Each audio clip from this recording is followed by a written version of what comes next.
Good morning બધાને. આજે તો ડે 365નો વ્લોગ બનાવીશ. પણ આનું નામ સ્નેહલ છે ને, એ એન્કરિંગ કરે છે. એટલે આપણે બહારથી આવ્યા હોય તો એને મહેમાનને દરબારગઢ તો બતાવવો પડે. આપણે પહોંચી ગયા દરબારગઢ જોવા.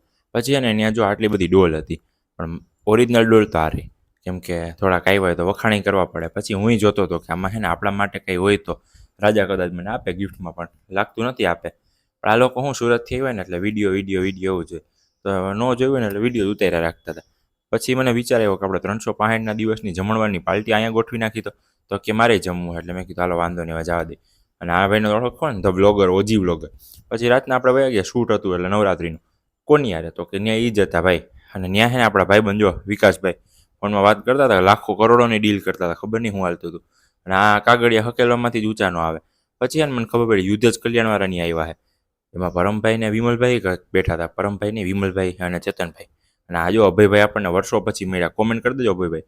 પછી જો અહીંયા ધુવાણો કરી નાખ્યો તો ગરબા રમવા હાટું, પણ મને એમ થયું આનંદભાઈને કામ મચ્છર હાટું હે, તો આપણે ભાગવું જોઈએ. હાલો ગુડ નાઇટ, ફોલો કરી નાખજો બધે.